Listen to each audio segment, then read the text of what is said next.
बिस्मिल्लाहिर्रहमानिर्रहीम। अस्सलाम वालेकुम नाज़रीन, आप देख रहे हैं पब्लिक न्यूज़ और मेरा नाम राय साकिब है। अरन आज के शो में ज़रा डिस्कस करते हैं पेट्रोलियम प्राइसेस। रिसेंटली आपने देखा कि काफ़ी डिक्रीज़ हुई, प्राइम मिनिस्टर शहबाज शरीफ साहब ने अनाउंस किया, लेकिन क्या अप टू मार्क आ गई है? जितनी इंटरनेशनल मार्केट्स में रेट हैं इस टाइम पे, वहाँ पे आ गई पाकिस्तान के अंदर पेट्रोलियम मसनूआत की कीमतें? उस पर ज़रा बात करते हैं।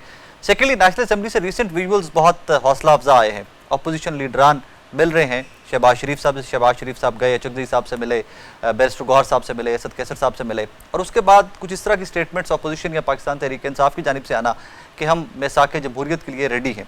क्या पाकिस्तान की internal politics, international achievements, field marshal Asim Munir साहब, शहबाज शरीफ साहब की इंटरनेशनल अचीवमेंट्स के बाद क्या हम वहाँ पर आ गए कि अब हमें बैठ कर अपने इंटरनल इशूज़ को भी सॉर्ट आउट करना है ताकि मुल्क आगे चल सके? बहुत सारे इश्यूज़ हैं, डे टू डे इश्यूज़ हैं। रिसेंटली आपने देखा होगा एक वज़ीर IT की जानिब से एक बिल जो है वो अंडर डिस्कशन है, तो हुकूमत के एंड के ऊपर भी इस तरह की लूज बॉल्स बहुत सारी करवाई जा रही हैं जहाँ पर बैठकर अपोजिशन सियासत कर सकती है। लेकिन क्या वाकई में पाकिस्तान तहरीक इंसाफ और बाकी अपोजिशन की जमातें अपना किरदार ठीक से अदा कर रही हैं? इसी मौजूदा सूरत हाल पर बात करने के लिए हमें इस सेगमेंट में ज्वाइन कर रहे हैं मुस्लिम लीग नून के सीनियर रहनुमा जनाब हुज़ैफा रहमान साहब। मिनिस्टर साहब, अस्सलाम वालेकुम सर।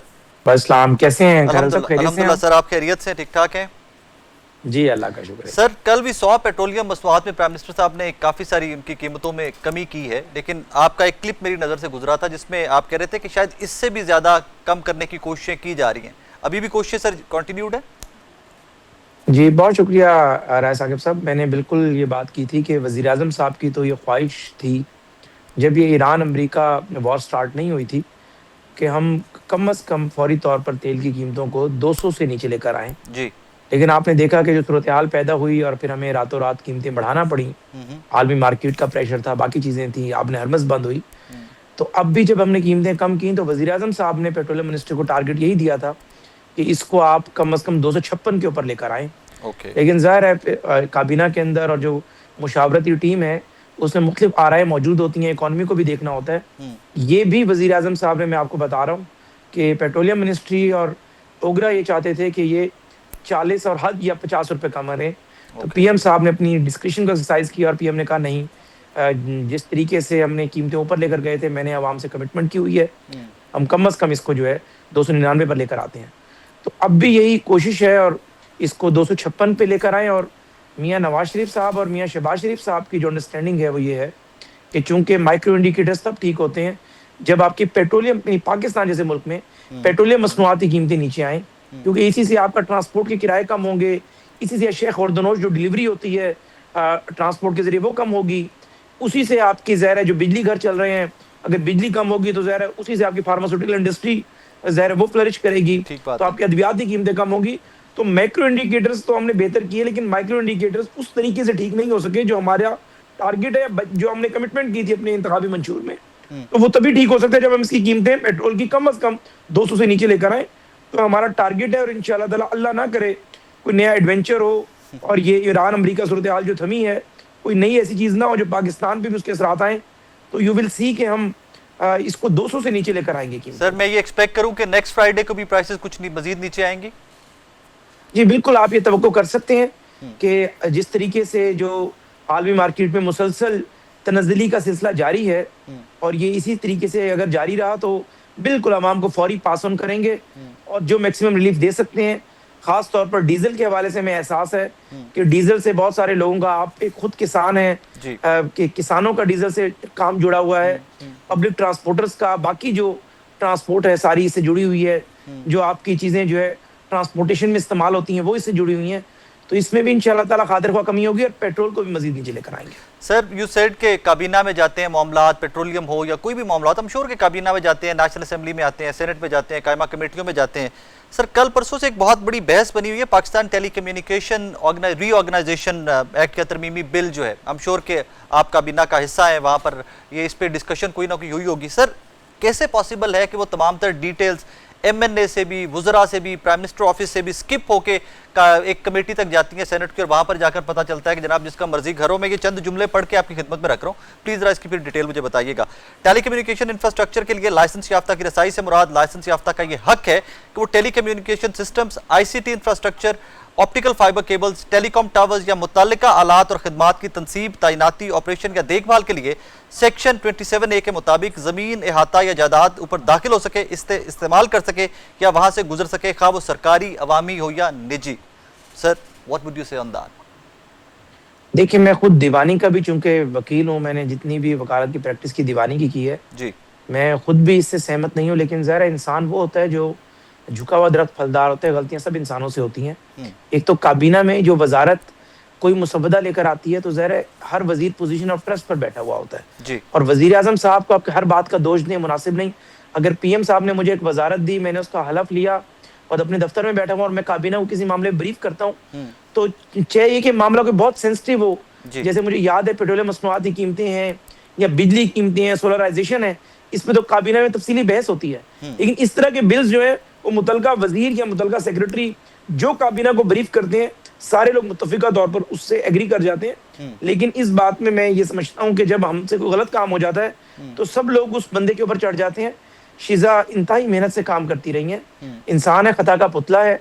अगर उन्हें अपनी गलती का एहसास हुआ है या जिसने भी किया उनकी वज़ारत में, उन्होंने कहा है कि हम इसे दुरुस्त करेंगे, तो मेरी गुजारिश यही होगी कि मीडिया के दोस्तों से भी कि हमारी इस जो नादस्तगी में ये गलती हो गई है और कोई दानिस्ता तौर पर नहीं की, ये नादानिस्ता तौर पर हुई है, तो इस पे आप लोग जो है हमारी जो क्लैरिफिकेशन है उस पे जो है यकीन रखें।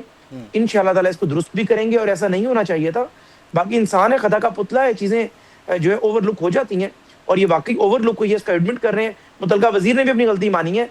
लेकिन इसमें वज़ीर-ए-आज़म साहब को मैं समझता हूँ या बाकी काबीना मेंबर्स को लेकर आना बिल्कुल ठीक नहीं, पीएम को तो बिल्कुल भी नहीं, क्योंकि वज़ीर-ए-आज़म साहब ने अगर 50 एजेंडे हैं और हर बिल जो है वो 40 से 50 सफ़ों पे मुश्तमिल है, तो 2 महीने लग जाएंगे एक काबीना इजलास के लिए।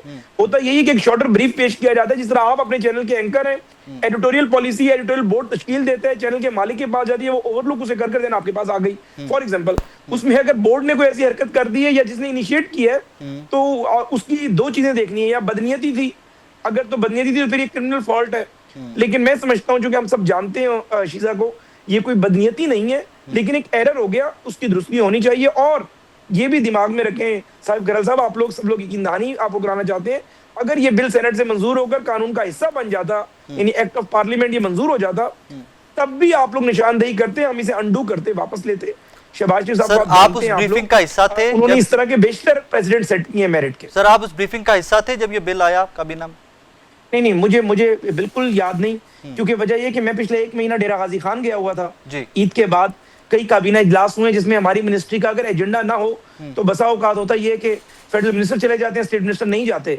तो मुमकिन है औरंगजेब खींची उसके मौजूद हो मीटिंग का, उस काबीना मीटिंग का, लेकिन एन मुमकिन है वो भी उसमें मौजूद ना हो।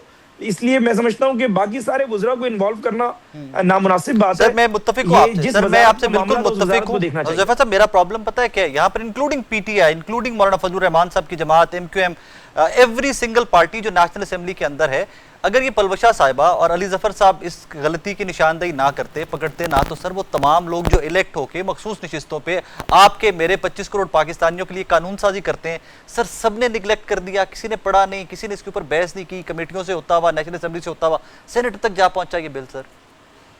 सर राय साकिब साहब, मैं फिर आपसे कहूंगा कि वो कहते हैं गिरते हैं शाह सवारी मैदान जंग में और डूबता वही है जो तैरना जानता हो। एक एरर हुआ है, गलती है, उसको मेरे ख्याल से अगर हम ये कह रहे हैं कि हम उसे दुरुस्त करेंगे तो इंशाल्लाह दुरुस्त होगी। लेकिन अगर आप लोग निशानदेही ना करते, ये हमारी सेनेटर साहिबा पलवशा साहिबा या अली ज़फ़र साहब, डेरा गाजी खान या दायरा दीन पनाह में बैठा हुआ एक बंदा भी इसकी निशानदेही करता कि मेरे दरवाजे पे कोई भी टेलीकॉम कंपनी आ गई है और टेलीकॉम कंपनी कह रही है कि हम टावर लगाएंगे, हम तब भी इस पे इतना ही जो है संजीदगी से नोटिस लेते। लेकिन ये नहीं होना चाहिए था, लेकिन अब हो गया, तो उसका यही कह सकते हैं कि एक गलती है, उसमें हमारी माजरत आप लोग कबूल फरमाएं। थैंक यू सर, एटलीस्ट आपने एक्नॉलेज किया कि गलत हुआ और हम इसको रेक्टिफाई करेंगे। सर आगे बढ़ते हैं। असद कैसर साहब, प्राइम मिनिस्टर साहब की मुलाकातें, बड़े अच्छे विजुअल्स लगे, कम से कम मुझे तो पाकिस्तानी होते बहुत अच्छे विजुअल्स लगे कि प्राइम मिनिस्टर साहब और अपोजिशन के लीडरान एक दूसरे से मिले, करीब आ रहे हैं। सर, मिसाक जमहूरियत ऑन इट्स वे, क्या मैं एक्सपेक्ट करूं कि आप लोग दोबारा इकट्ठे बैठेंगे, कोई वे आउट निकलेगा? मेरे ख्याल से आप ये एक्सपेक्ट करें ना करें, लेकिन एक लॉ ऑफ नेचर है, कानून फितरत है, हम सब सियासी लोग हैं, बैठ के ही मामलात का हल निकलता है और किसी को भी दीवार से लगाना मसाइल का हल नहीं होता।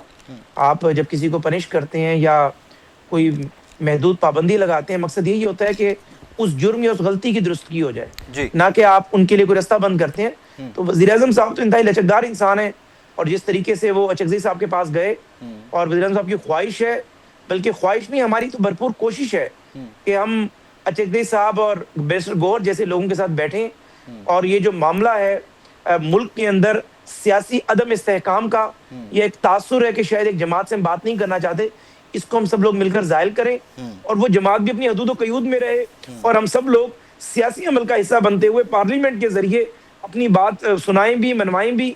और जिस वजह से पाबंदियां लगी, या जिस वजह से नौबत आई, जो जिस तरीके से एक मुसल्लह जिदोजहद का तासुर मिला, उसको वो दोस्त भी ज़ाहिर करें, और हम हुकूमत में बैठकर भी बड़ा दिल कर चीज़ों को जिस तरीके से भी रिकंसिलिएशन की तरफ लेकर जा सकें, उसकी तरफ जाएं।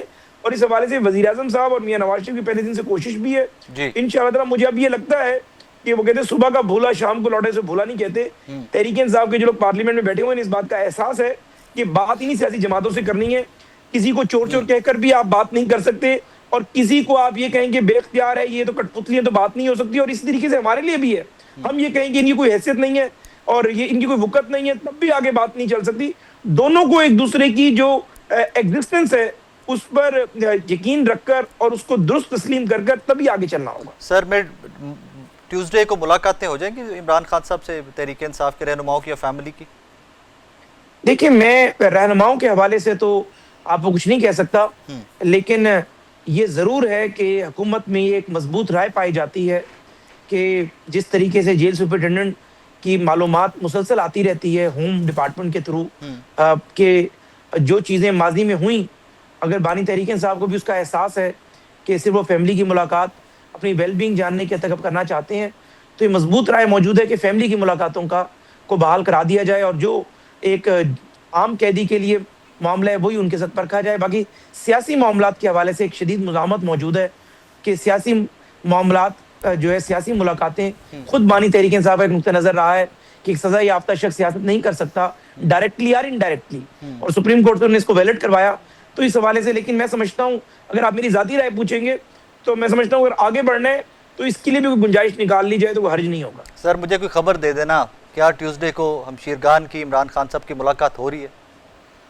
देखिए, मैं आपको खबर तो तब दूं जब मुलाकात मैंने करानी हो, तो जेल सुपरिटेंडेंट ने करानी है। हुकूमत आप और जेल सुपरिटेंडेंट, जी नहीं, हुकूमत बिल्कुल हमारी है, लेकिन ये एक टोटली जो है, मैं समझता हूँ जेल सुपरिटेंडेंट की डिस्क्रिशन है। ये जरूर है कि जब उसने मुलाकातों पर पाबंदी लगाई तो उसने उस फैसले को होम डिपार्टमेंट को भेजा और हमने उसको एंडोर्स किया। हमने कहा ठीक है, हम आपके साथ हैं। जेल सुपरिटेंडेंट अगर हमें लिखकर भेजता है होम डिपार्टमेंट के थ्रू तो हमें कोई एतराज नहीं होगा, हम कहेंगे ठीक है, आप मुलाकात फैमिली के हद तक करा देंगे। सर, फाइनली मुझे ये बताइए, फैसल वावड़ा साहब को क्या हुआ है? वापस आते हैं, बड़े बड़े शोज़ में इंकशाफात करते हैं, करप्शन, फाइलें, वज़ीर आला से वज़ीर आज़म, वज़ीर आला की तब्दीली, what has happened to him sir? मैं तो वाडा साहब को सिर्फ इतना ही कहूँगा उनकी सारी गुफ्तगू पर कि लगेगी आग तो आएंगे घर कई जद में। इस शहर में सिर्फ हमारा मकान थोड़ी है, वाडा साहब का भी है सर। तो वाडा साहब को मैं ये बात कहूँगा हाँ। कि वो जिस तरह की गुफ्तगू करते हैं उसका जवाब देने की मैं तो कैपेसिटी में नहीं हूँ, मेरा तो स्टाइल ऑफ पॉलिटिक्स ही नहीं है जी। बानी तहरीक इंसाफ के नैरेटिव से मुझे शदीद इख्तलाफ है। मैंने तो कभी उनके मुतालिक भी ऐसी बात नहीं की जिस बात को मैं दोबारा अपनी फैमिली के साथ बैठकर रिपीट टेलीकास्ट में उस शो में ना सुन सकूं। हम राय वाले लोग हैं, दलील की बात करें, मेरी बात आपने माननी है मान ले, नहीं माननी तो मैं आगे चलूं। मेज पर बूट रख देना या फिर जो है वो साकिब निसार साहब का डैम फंड के लिए चल पड़ना, और फिर जिनके साथ एक ताल्लुक रहा हो, रफीक कारी रही हो, तहरीक इंसाफ की मैं बात कर रहा हूँ, उनके मुतालिक बिलो द बेल्ट बात शुरू कर देना, फिर अब इधर आ गए हैं। तो मकसद कहने का ये कि इंसान की सियासत के असूल होते हैं। मैं आज जिस जमात में मौजूद हूँ, मुमकिन है कि मेरे किसी स्टेज पे कोई डिफरेंस पैदा हो जाए, तो उसका तकाजा ये है कि जब अच्छा वक्त इकट्ठे गुजारे, कम से कम मैं कोई ऐसी बात ना करूं जिससे अंदाजा हो कि वो कहते हैं आदतें नस्लों का पता देती हैं। बिल्कुल ठीक बात। तो वाडा साहब आज जो हमारे बारे में कह रहे हैं, वो कभी तहरीक साहब के बारे में कहते हैं, कभी पीपी के बारे में कहते हैं, उनकी मर्जी है, अल्लाह उन्हें हिदायत दे। मिनिस्टर साहब, thank you very much for time, बहुत शुक्रिया आपके वक्त का। नाज़रीन, आप हुज़ैफ़ा रहमान साहब की गुफ्तगू आपने सुनी। अच्छा लगता है कि जब तमाम सियासतदान बैठकर मुल्की मसाइल के हल की बात करते हैं। एंड हुज़ैफ़ा साहब सेड कि अदम इस्तेहकाम जो एक इम्प्रेशन पाकिस्तान के इंटरनल पॉलिटिक्स का है, डोमेस्टिक पॉलिटिक्स का है, उसके ऊपर भी बहुत सारे लोग बैठ के बात करते हैं कि यार इसको भी सॉर्ट आउट किया जाए। इंटरनेशनली दुनिया हमारी एफर्ट्स को एक्नॉलेज कर रही है, लेकिन हमारे मुल्क के अंदर क्या चल रहा है इसको एक्नॉलेज आपने, मैंने और हमारे हुक्मरानों ने करना है, और उन प्रॉब्लम को सूट आउट भी इन्होंने ही करना है। एक छोटा सा ब्रेक के बाद वापस आ रहे हैं, मेरे साथ रहिए। नाज़रीन, इस सेगमेंट में हमें ज्वाइन किया पाकिस्तान तहरीक इंसाफ के सीनियर रहनुमा जनाब शफी जान साहब ने। शफी साहब, अस्सलाम वालेकुम सर। जी वालेकुम सलाम सर, कैसे मिजाज हैं, खैरियत से हैं? जी अल्हम्दुलिल्लाह। सर, अच्छे लगते हैं विजुअल्स जब नेशनल असेंबली से आते हैं, महमूद चकजई साहब से, बैरिस्टर गौहर साहब से, असद कैसर साहब से, शहबाज शरीफ साहब की मुलाकातें। सर, पाकिस्तानी होते मैं एक्सपेक्ट करूँ कोई मिसाक जमहूरियत या अपोजिशन और हुकूमत इकट्ठे बैठ कर कोई मुल्की मसाइल का हल निकालने की कोशिश करेगी? सबसे पहले राय साहब आपका शुक्रिया। जहाँ तक मिसाकी जमहूरियत की बात है तो मिसाकी जमहूरियत इस तरह तो नहीं हो सकता कि आप 17 सीटों की जमात को इक़्तिदार हवाले कर दें, फिर उसी पार्टी को आप रेस में अकेला भगा रहे हैं, वो तब भी वो फिनिशिंग लाइन तक नहीं पहुंच पा रही। मिसाकी जमहूरियत के लिए आपको चीज़ों को देखना पड़ेगा, अपने दिल को खुला रखना पड़ेगा, तमाम लोगों को ऑन बोर्ड लेना पड़ेगा। अब 17 सीटों पे एक पार्टी जो बरसर इक़्तिदार है और वो कहती है कि हमारे साथ मिसाकी जमहूरियत करें, तो आप तो जो बुनियादी चीज़ है, जो वोट की ताकत है, जो मैंडेट है, जो वोट के जरिए मिलता है, उस पर यकीन नहीं करते। आपने तो बाई इलेक्शन में भी तहरीक इंसाफ को पॉलिटिकल स्पेस नहीं दी, आपने तो जीबी इलेक्शन में भी कोई पॉलिटिकल स्पेस तहरीक इंसाफ को नहीं दी। तो ये तमाम तरह चीज़ों को पहले एड्रेस करना पड़ेगा, तब भी हम कुछ आगे बढ़ सकते हैं। सर, मैं अभी आपसे कुछ देर पहले हुज़ैफा रहमान साहब से बात कर रहा था, वो तो फरमा रहे थे कि यस फाइनली पाकिस्तान तहरीक इंसाफ ने रियलाइज़ कर लिया है कि हम ही से बैठ के बात करना पड़ेगी और मामलात आगे चलेंगे। Maybe in days to come Imran Khan sahab से उनकी फैमिली या उनके लीडरान पार्टी के या वकला की मुलाकातें भी हो जाएं। देखिए, जहाँ तक मुलाकात की बात है राय साहब, तो ये सवाल गवर्नमेंट से बनता है कि आपने किस कानून के तहत और किस आइन के तहत सर उसका तो वो सादा सा जवाब दे देते हैं ना, सुपरिटेंडेंट ने रोकी, हमने नहीं रोकी, वो में लिख के दे देते हैं, हम उसको। सुपरिटेंडेंट किसके अंडर आता है? सुपरिटेंडेंट किसके अंडर आता है? वो कहते हैं जी उनकी टेरिटरी है, वो जो जेल है वो उनकी जो रिस्ट्रिक्शन है, उनके वहाँ पे इख्तियारात है मुकम्मल। देखिए वो एक लॉजिक देते हैं ना, उस पर दलील देते हैं वो लोग। नहीं कोई वो लॉजिक है नहीं। देखिए, सुपरिटेंडेंट जो है वो पंजाब हुकूमत के अंडर आता है और पंजाब हुकूमत को जो हेड कर रही है वो मरियम सफदर साहिबा है, तो वो अपनी अना की तस्कीन के लिए ऐसी चीजें कर रही हैं। बात बड़ी वाज़ेह है कि ये इमरान खान साहब से मुलाकात से और एक ट्वीट की डर से चीज़ों को रोका हुआ है। फिर जब हमने इनको ये कहा कि जब उनके सेहत का इशू बना और हमने कहा कि आप जाती डॉक्टर को अंदर जाने दें, वो पॉलिटिकल स्टेटमेंट तो छोड़े, कोई स्टेटमेंट ही नहीं देगा, तब क्यों नहीं छोड़ा गया? तो ये जो वजह बताते हैं, ये वजह कोई बताने की नहीं है, ये कोई रीज़न नहीं है। रीज़न यही है कि वो इनसे ज़्यादा पॉपुलर हैं। 3 साल से वो पाबंद सलासल हैं, उनकी तस्वीर पे पाबंदी है, उसकी पार्टी पे पाबंदी है, परचम पे पाबंदी है, नाम पे पाबंदी है, मुलाकात पे पाबंदी है, सेहत की इश्यूज बने तो डॉक्टर्स के अंदर रसाई तक पाबंदी है, बेटों से बात करने पे पाबंदी है, बहनों से मुलाकात पे पाबंदी है। इसके बावजूद वो पाकिस्तान की अवाम के दिलों से नहीं निकाल पा रहे इमरान खान साहब को। वो 90% लोगों जो है वो इसके साथ जुड़े हुए हैं और जो कहते थे कि हमने सालसी का रोल प्ले किया, हमने इंडिया पाकिस्तान की जंग जीती, अच्छी बात है, सालसी का रोल प्ले किया गया, फख्र है कि पाकिस्तान ने जंग जीती इंडिया से, लेकिन ये चीज़ें भी इनको पॉपुलर ना कर सकी। जीबी इलेक्शन में इनका जो बयानिया था वो पिट गया। ये पहले ही हुकूमत है जो जीबी में इलेक्शन हार रही है। पिछले 3 इलेक्शन में जिसमें की फेडरल हुकूमत होती थी वो जीबी का इलेक्शन जीत जाता था। ये रिकॉर्ड साज जो रिजल्ट्स आए हैं, तो इसका मतलब ये है कि ये जो है इनका बयानिया भी पिट गया, इनकी तजुर्बेकारी भी काम नहीं आई। अब इससे बड़ी और क्या बात होगी? सर, आपके अलावा ये तो सुहेल वड़ाइच साहब ने भी कहना शुरू कर दिया है अब के मामलात हुकूमत के लिए खराब होते दिखाई दे रहे हैं। पहले चले आप तो अपोजिशन थे वफाक में, आप लोगों ने तो क्या नहीं कहना था, लेकिन अब तो काफ़ी सारे एनालिस्ट हमारे बड़े सीनियर जो उस्ताद का दर्जा रखते हैं हम जूनियर्स के लिए, वो भी कहना स्टार्ट हो गए हैं कि पीएमएलएन के लिए काम खराब हो रहा है। ये अपने बजट स्पीच में जो है वो फर्स्ट क्लास एयरलाइन की टिकटों की बातें करते हैं। कितने पाकिस्तानी उस एयरलाइन से सफर करते हैं फर्स्ट क्लास में? ये कहते हैं कि हमने 5% जो है डेबिट कार्ड और जो क्रेडिट कार्ड है उस पर सुपर सेल टैक्स कम कर दिया, वो 0.5 कर दिया। आधी आबादी के पास तो अकाउंट्स ही नहीं है। आधी आबादी आज सतह गुर्बत की जो लकीर है उससे नीचे रह रही है। बिल्कुल, तो 12.5 करोड़ लोग जो हैं वो गुर्बत की लकीर से नीचे जिंदगी बसर कर रहे हैं। किसी एक सेक्टर में ये बता दें कि इन्होंने तरक्की की हो, किसी एक सेक्टर में 125 से ज़्यादा इन्होंने MOU साइन किए हुए हैं 50 मुल्कों के साथ, वो भी बोगस है, कोई इन्वेस्टमेंट ही नहीं आ रही। तो बात बड़ी वाज़ेह है कि जितना जल्दी इनसे छुटकारा हासिल किया जाए ये सबके हक में बेहतर है। सर, ट्यूसडे फिर आ रहा है, आज सैटरडे है, 2-3 दिन के बाद ट्यूसडे फिर आ रहा है, 10,000 बंदा इस दफा इकट्ठा कर लेंगे जेल के बाहर? सर देखिए, पहली बात यह है कि लास्ट ट्यूसडे को भी अच्छा खासा नंबर वहाँ पे मौजूद था। आपने देखा होगा कि ट्यूसडे के दिन ये वहाँ पे कर्फ्यू लगाते हैं, फिर 4 से 5 किलोमीटर के रेडियस में चारों अतराफ से नाकाबंदी होती है। सलमान अकरम राजा साहब को आपने देखा होगा लास्ट ट्यूसडे चक्री इंटरचेंज पे 4 से 5 घंटे रोका गया, हमारे पार्लियामेंटेरियंस को रोका गया, गिरफ्तारियां हुई, लेकिन इसके बावजूद अच्छा खासा जो नंबर था वो वहाँ पे मौजूद था।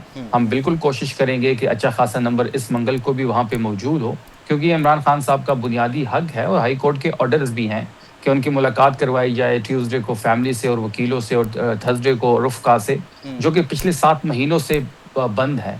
इसके लिए हम मुसलसल स्ट्रगल कर रहे हैं, हम मुसलसल हर फोरम पे बात कर रहे हैं। उनकी जो बुनियादी हक है, उनका जो सेहत का इशू है, उनकी जो फैमिली की डिमांड है, शिफा इंटरनेशनल हॉस्पिटल शिफ्टिंग की, ज़ाती डॉक्टर के हमरा फैमिली के ज़ेरे निगरानी, उसके पीछे पूरी तहरीक इंसाफ खड़ी है। सर बजट को लेके all is well in KP government? Budget बिल्कुल हम बड़े कंफर्टेबल जोन में हैं। पहला बजट है जो कि मैं काफ़ी माशी तज्ज़ियाकार को भी आप भी जानते होंगे, हम भी जानते हैं, सब लोग इसकी तारीफ़ कर रहे हैं। हम बड़े आराम से इसको पास कर लेंगे। ये तमाम सूबों में से बेहतरीन बजट है, फेडरल हुकूमत से भी बेहतरीन बजट है। सिंध के बजट को डिस्कस नहीं किया जा रहा, पंजाब के बजट को डिस्कस नहीं किया जा रहा, क्योंकि उसमें कुछ है ही नहीं। वाहिद खैबर पख्तूनख्वा का बजट है जिस पे तमाम तर फोकस था, फेडरल हुकूमत से भी ज्यादा फोकस नहीं सर, पंजाब का बजट काफी डिस्कस हुआ है, उसमें जो नवाज शरीफ साहब के नाम पे अस्पताल है, मरियम बीबी के नाम पे काफी डिस्कशन हुई, उस पर आई एम श्योर कि आपकी नजर से भी गुजरी होगी। देखिए, मैं भी पोस्ट बजट प्रेस कॉन्फ्रेंस थी हमारी, मुजम्मिल साहब मेरे हमरा थे, और मैंने वहां भी ये बात की कि जो पंजाब की बजट था वो तो एक फैमिली ब्रांडिंग बजट था, जिसमें 7 मंसूबे डायरेक्टली शरीफ फैमिली के नाम पे हैं और 8 मंसूबे इनडायरेक्टली हैं। देखिए, तस्वीर लगाने से, नाम लगाने से ये कभी पॉपुलर नहीं होंगे। ये तो अपने वॉशरूम पे भी तस्वीर लगा चुके हैं, आटे की बोरी पे भी तस्वीर लगा चुके हैं, सब्जी के ठेले पे भी तस्वीर लगा चुके हैं, और खान साहब की तस्वीर को हर जगह से इन्होंने माइनस कर दिया, उनके नाम को माइनस कर दिया। ये फिर भी मकबूल नहीं हो रहे, लोग इनकी शक्लों से नफरत करते हैं, और इमरान खान साहब लोगों के दिलों की धड़कन बने हुए हैं। तो तस्वीर लगाने से और ब्रांडिंग करने से चीज़ें आगे नहीं बढ़ेगी। ये पंजाब की आवाम का पैसा है, और इनका जो वजीर खजाना था वो कोई अजीब हरकतें कर रहा था, बजट स्पीच के ऐसे स्पीच कर रहा था जहाँ पे शरीफ आता था मजीद जोर दे देता। क्या मजीद जोर देने से, तेज बोलने से ये मकबूल हो जाएंगे? ये नफरत का निशान बनेंगे इंशाल्लाह। सर मैंने सवाल इसलिए पूछा all is well taking budget के, आपके एमपीएस काफ़ी सारे नाराज अब तो इंटरव्यूज भी दे रहे हैं, मीडिया में भी आ रहे हैं, सो काफ़ी सारा नंबर वो क्लेम करते हैं कि जी 30 से ज़्यादा नंबर है जो मौजूदा चीफ मिनिस्टर से या आपकी गवर्नमेंट से पाकिस्तान तहरीक इंसाफ के एमपीएस होते नाराज हैं इमरान खान साहब की रिहाई को लेकर काविशों के ऊपर। So that is the reason I asked you कि all is well taking budget. देखिए, कल का जो इजलास था जिसमें बजट पेश किया गया, 92 के 92 एमपीएस हमारे वहाँ पे मौजूद थे, और तमाम लोग बजट को वोट करेंगे, क्योंकि ये एक आईनी जिम्मेदारी है।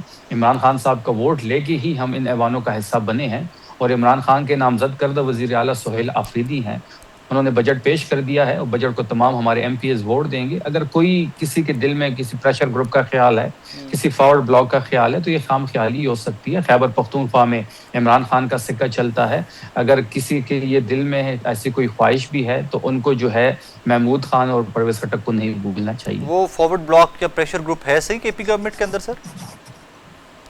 नहीं, देखिए, 5 लोग इस वक्त मीडिया पे आ चुके हैं, और उसके हवाले से जो है अब पार्टी की एक सर्कुलेशन भी जारी हुई है कि इनसे कोई बात नहीं की जाएगी। बाकी तमाम लोग जो, अगर किसी की कोई रिजर्वेशन है, कोई नाराजगी है, होती रहती है, बड़ी पार्टी है, सबको सुना जाएगा, सबके राय का एहतराम किया जाएगा, सबके पास हम खुद जाएंगे, जिरगा लेके जाएंगे। देखिए, बजट के टाइम पे जो है वो फंड्स के इशू होते हैं, हल्के का प्रेशर होता है, पोस्टिंग ट्रांसफर्स के इशू बनते हैं, हमेशा बजट के टाइम पे इस किस्म की चीज़ें होती हैं। लेकिन हम सब कुलीग्स हैं, मौजूदीन हैं, हमारे सब कुलीग्स, हम सब के पास जाएंगे, लेकिन जो मीडिया पे गए हैं वो पार्टी जाने, और पार्टी का जो एक डिसिप्लिनरी एक्शन है वो जाने। मतलब उनको फंड्स नहीं मिलेंगे, उनके काम नहीं होंगे, उनकी डिमांड्स, ट्रांसफर, पोस्टिंग्स, ये वो नहीं होगा 5 एमपी? नहीं, ऐसा कोई फैसला नहीं हुआ। उन्होंने डिसिप्लिन की खिलाफ वर्जी की है। देखिए, पार्टी के फैसले कमरे के अंदर भी सॉल्व हो सकते हैं। गिले जो हैं, जो शिकायतें हैं, जो फंड्स की इशू हैं, ट्रांसफर्स, अगर आप कैबिनेट का हिस्सा नहीं बने तो इसका मतलब ये नहीं है कि आप जाके मीडिया पे चले जाएं और इल्जामात की बारिश कर दें। हर चीज़ डिसिप्लिन से आगे बढ़ती है। बिल्कुल पार्टी को इस पर एक्शन लेना चाहिए, उन सबको जिम्मेदारी का मुजाहरा करना चाहिए। बैरिस्टर गौहर साहब एक्शन लेंगे सर? देखिए, इस वक्त एक कमेटी जो है, जुनैद अकबर खान साहब सूबाई सदर हैं, और जो सर्कुलेशन जो जारी हुआ है वो अली अजहर खान साहब हमारे जो हैं वो जनरल सेक्रेटरी हैं खैबर पख्तूनख्वा के, उनके साइन से हुआ है, और जो एक्शन कमेटी बनेगी वो जुनैद अकबर खान साहब बनाएंगे। सर अलीमा खानम साहबा की एक स्टेटमेंट आई एम श्योर कि आपको भी याद होगी बजट को लेकर, do you own that statement? देखिए अलीमा खान साहब जो है हमारे लिए मोहतरम है, उनका हर एक मशवरा, हर एक स्टेटमेंट सर आंखों पे। आपने उसकी जो बयानात है वो भी सुने होंगे सुप्रीम कोर्ट के बाहर। उन्होंने फाटा की 300 अरब पे जोर डाला है, बिल्कुल हम वही करेंगे।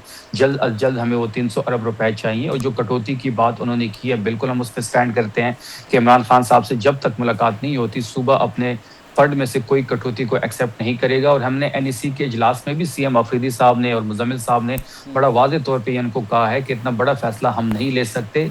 सूबा खैबर पख्तूनख्वा में इमरान खान की हुकूमत है, इमरान खान साहब से हम मिलना चाहते हैं। बाकी पार्टियां भी इस किस्म के फैसले हैं जो अपनी लीडरशिप से कंसल्ट करते हैं, हम भी कंसल्टेशन करना चाहते हैं। और जो खान साहब का फैसला होगा वो सबके सामने होगा, वो सबको कबूल होगा। सर लास्ट क्वेश्चन, आप लोग काफ़ी टाइम से कंप्लेंट करते आ रहे हैं एनएफसी अवार्ड के जरिए जो आपको पैसे मिलने थे, आपका हक खैबर पख्तूनख्वा का नहीं मिला। सो अब भी जब विफाक ने आपको पैसे देने हैं, अगर वो बीच में से काट के आपको कम पैसे दे देगा तो what can you do about it? देखिए आईनी तौर पे तो वो काट नहीं सकते। उन्होंने एक दफा सूबे को पैसे बेचने होंगे, अगर फिर कोई सूबा उनके साथ एग्री करता है तो फिर वापस वफाक को बेचता है। आईनी तौर पे तो वो इस तरह नहीं कर सकते कि बेचने से पहले काट दें। अगर कोई गैर आईनी गैर कानूनी इकदाम करेंगे तो हम ये मामला हर फोरम पे उठाएंगे। शफी जान साहब, thank you very much for time, बहुत शुक्रिया आपके वक्त का। नाज़रीन, आप शफी जान साहब उनकी गुफ्तगू आपने सुनी। एक छोटा सा ब्रेक के बाद वापस आ रहा हूँ, मेरे साथ रहिए। नाज़रीन, आज के इस सेगमेंट में जरा डिस्कस करते हैं पाकिस्तान टेलीकम्युनिकेशन रीऑर्गेनाइजेशन तरमीमी बिल 2026। I'm श्योर कि आप तक भी इंफॉर्मेशन पहुंच चुकी होगी और बज़ाहिर एक इंप्रेशन ऐसा आया है इस बिल को लेकर, जब तक बहस या खबरें सामने आई हैं कि जनाब जिसका दिल करे कंपनीज का उठें, आपके मेरे घर के बाहर लगा दें आके खंबा और कहें कि जनाब एनजी चलेगा। मतलब बज़ाहिर ये इंप्रेशन है। कानून है क्या, बिल में है क्या, उस पर ज़रा बात करने के लिए हमें ज्वाइन किया जनाब आबिद ज़ुबैरी साहब ने, साबिक सदर है सुप्रीम कोर्ट बार के। ज़ुबैरी साहब, अस्सलाम वालेकुम सर। वालेकुम सलाम, बहुत शुक्रिया आपका। Sir thank you very much for time. Sir सबसे पहले प्लीज मुझे ये जरा थोड़ा सा एलैबोरेट कर दीजिएगा कि what exactly is in this bill, क्योंकि इसके ऊपर बहुत बहस हो रही है। गवर्नमेंट कुछ स्टांस लिए बैठी है, यहाँ पर हमारे एंकर्स, हमारे सहाफ़ी, हमारे रिपोर्टर्स कुछ स्टांस लिए बैठे हैं। बिल की लैंग्वेज तो मैंने खुद से पढ़ ली है, लेकिन आप जरा उसको बेहतर सर प्लीज एलैबोरेट कर सकते हैं। ये बड़ा अजीब किस्म का एक बिल है। अभी तक कानून साजी तो शायद नहीं हुई है जिसके तहत इसमें आपके एक हक होगा इस पीटीसी कंपनी को जो ये जिस घर पे प्राइवेट प्रॉपर्टी पे जाके टावर लगाने का, क्या टेली कम्युनिकेशन का, और अगर कोई उसको नहीं लगाने देगा तो उस पर सुनने में आ रहा है कि जुर्माना जो होगा 5 करोड़ रुपए होगा। मैं समझता हूँ कि ये बिल्कुल आइन और कानून के खिलाफ ये बिल है। अगर इसको पहले तो पास होना नहीं चाहिए और ये कानून जो बनाने हैं उनको सोचना चाहिए कि इसके पीछे मुहर्रकात क्या है। लेकिन देखिए इसमें 2-3 चीजें बड़ी खतरनाक है। एक तो ये है कि इसमें आर्टिकल 14 है आपका कॉन्स्टिट्यूशन का, वो कहता है कि privacy of home is protected, यानी आपके घर की जो प्राइवेसी है, जिसमें आपका घर है, उसके खिलाफ कोई चीज नहीं करी जा सकती। आपकी पर्सन की प्राइवेसी है, आपके घर की प्राइवेसी है। और यही हमारा मजहब भी कहता है कि आप किसी के घर में इसी तरह बेजगह दाखिल नहीं हो सकते। इवन पुलिस भी आपके घर में आती है तो वारंट लेके आती है आप देखें दाखिल होने के लिए, ठीक है ना जी। तो अब पॉइंट इज कि मेरा घर है, मैं नहीं चाहता मेरे घर पे। और दूसरी बात देखिए, इसमें सबसे बड़ी एनवायरमेंटल इशूज भी है। आप देखिए इसकी जो रेज होंगी वो कितनी मुजरे सेहत होती हैं, वो उसका कौन इजारा करे। फिर तीसरी बात, वो सबसे इंपॉर्टेंट बात है कि कोई भी हमारे मुल्क के अंदर एक कानून है, आज से नहीं 1894 से अंग्रेजों के जमाने से है, वो है एमिनेंट डोमेन का, ये लैंड एक्विजिशन का।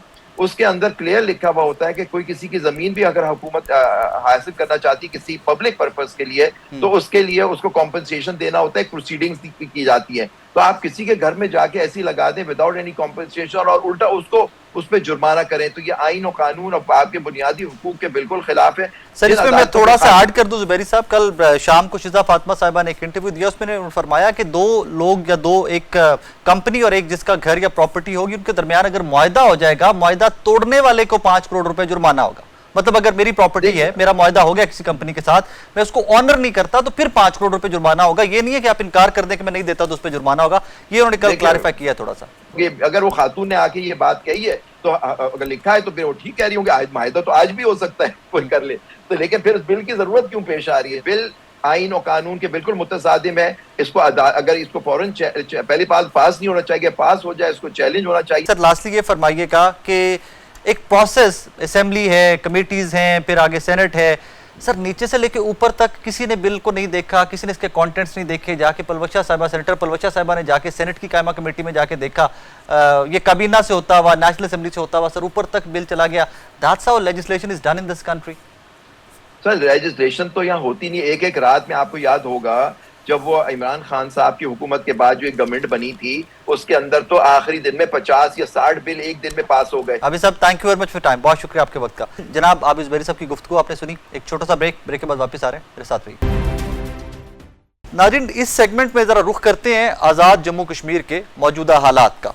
आप अगर पाकिस्तान में होते हुए, दुनिया के किसी भी महज़्ज़ब मुल्क में होते हुए, आप पाकिस्तान के अंदर होते हुए, आज़ाद जम्मू कश्मीर जैसी रियासत के अंदर होते हुए, अगर आप डिमांड करते हैं अपनी गवर्नमेंट से कि जनाब मुझे साफ़ पानी दिया जाए, आपकी आवाज़ सुनी जानी चाहिए। अगर आप डिमांड करते हैं आपको बेहतर इलाज की सहूलियात मिलनी चाहिए, आपको एयरपोर्ट मिलना चाहिए, आपके इंटरनेट की स्पीड बेहतर होनी चाहिए, आपके स्कूल और कॉलेजेस बेहतर होनी चाहिए, तो ये रियासतों की, हुकूमतों की जिम्मेदारी है और आपकी आवाज़ सुनी जानी चाहिए। जस्ट लाइक दैट हुकूमत पाकिस्तान ने, क्योंकि बहुत अच्छा खासा चंक जो है फाइनेंस का वो पाकिस्तान से जाता है आज़ाद जम्मू कश्मीर को, तो हमारी रियासत ने, आज़ाद कश्मीर की रियासत ने, पाकिस्तान ने उनकी तमाम मुतालबात हमारे कश्मीरी बहन भाइयों की उनके ऊपर लब्बैक कहा। उनको जी बिल्कुल ठीक है, अगर आप कहते हैं तालीम बेहतर होनी चाहिए, हम आपके साथ हैं, उसके ऊपर काम करते हैं। अगर आपको लगता है कि इंटरनेट की स्पीड स्लो है, उसके ऊपर काम करते हैं। आपको रोड इंफ्रास्ट्रक्चर चाहिए, वो बना के देते हैं, पहले बना कर दिया है, बहुत बेहतरीन दिया है। मैंने आपको पहले भी एक शो में अर्ज़ किया था कि मैं मल्टीपल टाइम्स आज़ाद जम्मू कश्मीर जा चुका हूँ, मतलब टूरिस्ट होते मैं मल्टीपल टाइम्स वहाँ पे गया हूँ और बहुत बेहतरीन रोड्स हैं। आपको लगता है मज़ीद बेहतर होनी चाहिए, हम मज़ीद बेहतरी के लिए काम करते हैं। आपको एयरपोर्ट चाहिए वहाँ पे, हम एयरपोर्ट बनाने के लिए फिजिबिलिटी रिपोर्ट्स बनाते हैं, उसके ऊपर सर्विस करवाते हैं।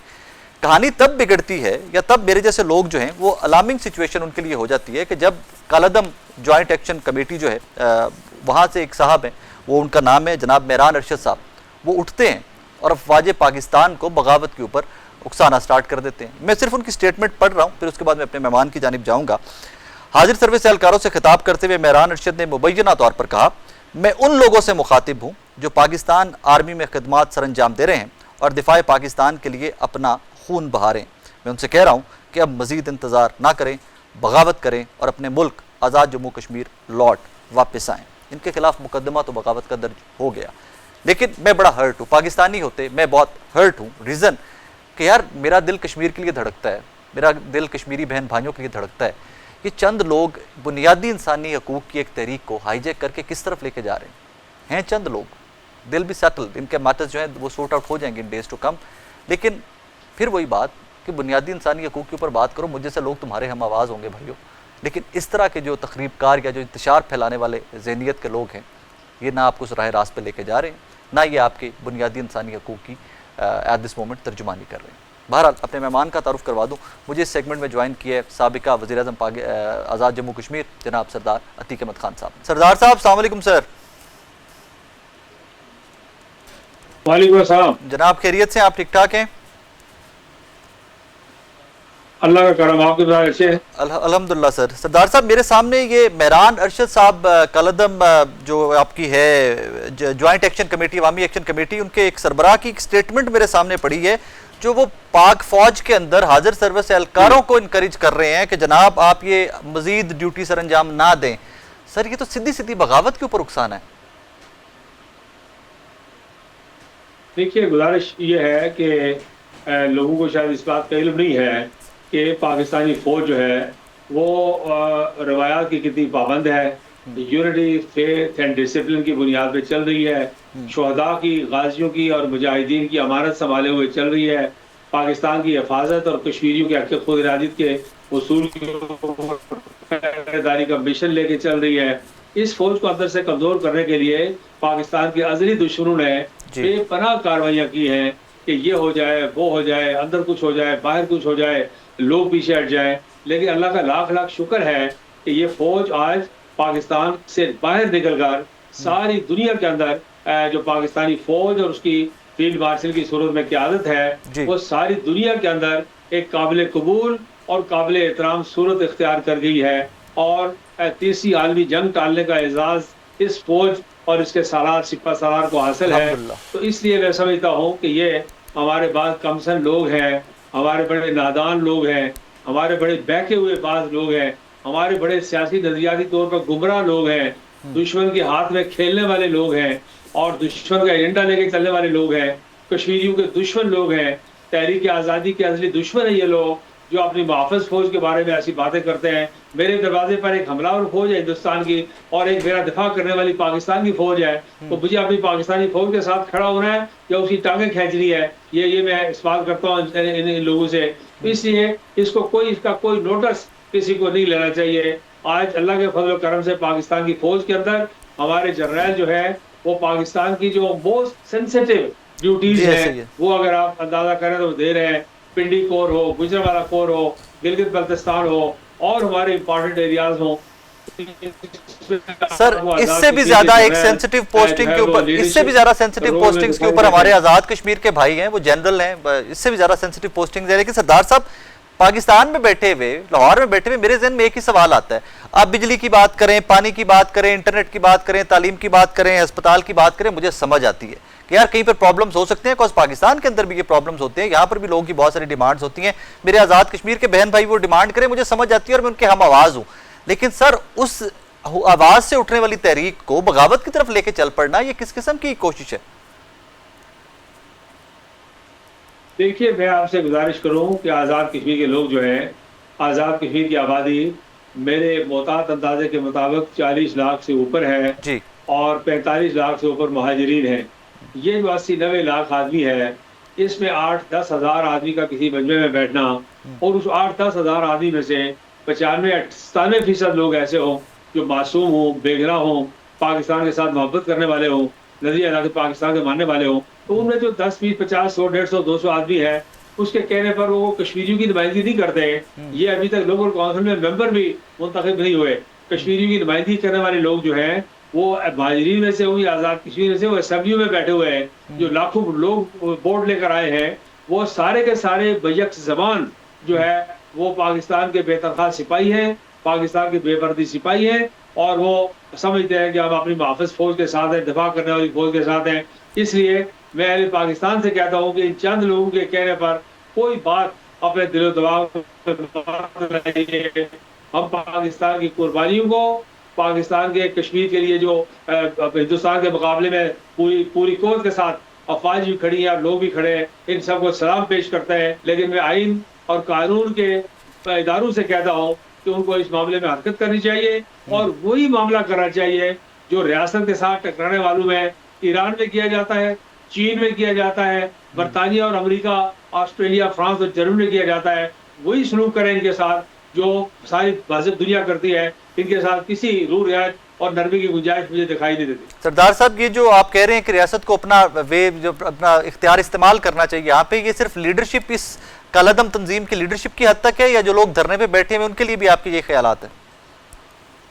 नहीं, बात यह है कि धरने में बैठे जो लोग हैं उनमें बेशुमार लोग मासूम लोग हैं, बेगुनाह लोग हैं, बड़ी नस्ल दर नस्ल पाकिस्तान के लिए कुर्बानियां देने वाले लोग हैं, जिन लोगों ने अपने आप को बागी साबित करके और अपने आप को बिल्कुल एक दुश्मन का तरवाला बना के रखा हुआ है। मैं उनकी बात कर रहा हूँ कि आईन और कानून को पूरी तरह हरकत में आना चाहिए और उन लोगों के साथ वही शुरू करना चाहिए जो सारी महज़ब दुनिया में आईन और कानून की बारादस्ती कायम करने के लिए किया जाता है। सरदार साहब, थैंक यू वेरी मच, बहुत शुक्रिया आपके वक्त। जनाब सरदार अतीक अहमद खान साहब की गुफ्तगू आपने सुनी। बड़े दुखी दिल के साथ ये कोट करना पड़ता है, honestly speaking. Kashmir, we all love Kashmir and we all love Kashmiris, हमारे बहन भाई हैं वहाँ पर और उनके जायज़ मुतालबात में हम सब के सब हम आवाज़ थे और हमारी रियासत पाकिस्तान हो, रियासत आज़ाद कश्मीर हो, दे हर्ड देम, उनकी आवाज़ें सुनी गई हैं वहाँ पर। लेकिन हालात किस नेज पे पहुँच रहे हैं इसके ऊपर आई थिंक बहुत ज़्यादा कमेंट्री की ज़रूरत भी नहीं है। मैंने जो आपको एक स्टेटमेंट पढ़ के सुनाई इब्तदाई के अंदर, वहीं से आपको आइडिया हो जाना चाहिए। अपना बहुत सारा ख्याल रखिएगा, दुआ में याद रखिएगा। अल्लाह हाफ़िज़।